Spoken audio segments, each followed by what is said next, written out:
బనకచర్లపై చర్చించలేదని పచ్చి అబద్ధాలు చెబుతున్నారని తెలంగాణకు జరుగుతున్న నష్టంపై సీఎం రేవంత్ రెడ్డికి అసలు సీరియస్నెస్ లేదని రాష్ట్రాన్ని పాలించే హక్కు ఏనాడో కోల్పోయారని వెంటనే రాజీనామా చేయాలని డిమాండ్ చేశారు.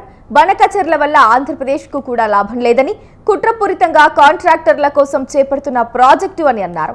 గోదావరి బనకచర్ల లింక్ ప్రాజెక్టును తక్షణమే ఆపాలని, లేని పక్షంలో జాగృతి న్యాయ పోరాటం చేస్తుందని కవిత స్ట్రాంగ్ వార్నింగ్ ఇచ్చారు. బంజారాహిల్స్ లోని ఆమె నివాసంలో సమావేశం నిర్వహించారు. బనకచర్ల అంశంపై తాము చర్చలకు వెళ్లేది లేదని సీఎం రేవంత్ రెడ్డి మొదట మేకపోతు గాంభీర్యాన్ని ప్రదర్శించారని, కానీ దొంగలు ఊళ్లు పంచుకున్నట్లుగా రాత్రికి రాత్రి ఢిల్లీకి వెళ్లి ఏపీతో చర్చల్లో పాల్గొన్నారని ఫైర్ అయ్యారు. వస్తే మేము పోమని చెప్పి లీక్లు ఇవ్వడం జరిగింది ముందు రోజు. కానీ తీరా తెల్లారి చూస్తే ఏమైందో ఏమో మరి చాలా సంబరంగా ఉత్తమ్ కుమార్ రెడ్డి గారు, రేవంత్ రెడ్డి గారు ఇద్దరు కూడా పోయి మరి చంద్రబాబు నాయుడు గారిని ఎదుర్కొని సన్మానం చేసి ఆ ఫోటోలు వీడియోలు చూస్తుంటే అయితే పండగ వాతావరణం కనబడ్డది. మరి అన్ని చేసి కూర్చున్నారు. వీళ్ళు మీటింగ్ కి పోయినరు, జలశక్తి మీటింగ్ కి. మొట్టమొదటి అంశమే ఎజెండాలో బనకచర్ల జరిగింది. అక్కడ కనీసం పౌరుషం లేకుండా, సిగ్గు లేకుండా ముఖ్యమంత్రి గారు, మన ఇరిగేషన్ శాఖ మంత్రి గారు మీటింగ్ మొత్తం కూడా కూర్చొని అప్పనంగా గోదావరి జలాలని గిఫ్ట్ లెక్క చంద్రబాబు నాయుడు గారి చేతిలో పెట్టి రిటర్న్ రావడం జరిగింది. ఎంత దారుణం అంటే ఇది. ఈ బనకచర్ల ప్రాజెక్టు గనక జరిగితే గోదావరి జలాలలో తెలంగాణ యొక్క హక్కులు శాశ్వతంగా హరించిపోతాయి. ఈ విషయం తెలుసు, ముఖ్యమంత్రి గారికి తెలుసు, ఉత్తమ్ కుమార్ రెడ్డి గారికి తెలుసు. అయినా అటెండ్ అయ్యారు, అయినా పోయి ఉల్టా సన్మానాలు చేయించుకొని దండలేయించుకొని నీళ్లు అప్పనంగా అప్పచెప్పి వెనక్కి రావడం జరిగింది. నిజంగా ఎంత బాధ అనిపించిందంటే ఆడ చంద్రబాబు నాయుడు గారు సన్మానం చేస్తుంటే ముఖ్యమంత్రి గారి ముఖం ఆనందంతో వెలిగిపోతున్నది. కానీ నాకైతే బలిక బక్రాన్ చూసినట్టు అనిపించింది. కానీ ఇక్కడ బలయ్యేది ఎవరు? తెలంగాణ ప్రజలు. తెలంగాణ ప్రజల యొక్క హక్కులు.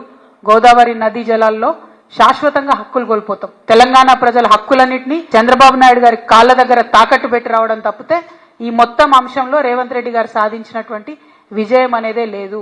ఈ ప్రాజెక్టు, బనకచర్ల ప్రాజెక్టు ఒక కుట్రపూరితమైనటువంటి ప్రాజెక్టు, కాంట్రాక్టర్ల కోసం కడుతున్నటువంటి ప్రాజెక్టు, దాంట్లోంచి వచ్చేటటువంటి కమిషన్ల కోసం కడుతున్నటువంటి ప్రాజెక్టు. ఇవాళ నేను సవాల్ చేస్తా ఉన్నాను, ఖచ్చితంగా ఇదే ప్రాజెక్టు మెగా కృష్ణారెడ్డి గారికే ఇవ్వడం జరుగుతుంది. మళ్ళీ మెగా ఇంజనీరింగ్ కంపెనీ నుండి తనకొచ్చేటటువంటి వాటా కోసం మన భవిష్యత్తుని, గోదావరి నది జలాల వాటాను మొత్తం కూడా తాకట్టు పెట్టి మన ముఖ్యమంత్రి రేవంత్ రెడ్డి గారు హైదరాబాద్ రావడం జరిగింది. మీరు చూడండి, ఇది జరగకపోతే రేపు ఈ ప్రాజెక్టు మెగా ఇంజనీరింగ్ కి ఇవ్వకపోతే మీరు చూడండి. ఎందుకంటే దీని వెనుక జరుగుతున్నటువంటి కుట్ర అవగాహన ఉన్నటువంటి వ్యక్తిగా నేను చెప్తా ఉన్నాను. ఖచ్చితంగా రేపు ఇదే జరగబోతా ఉంది.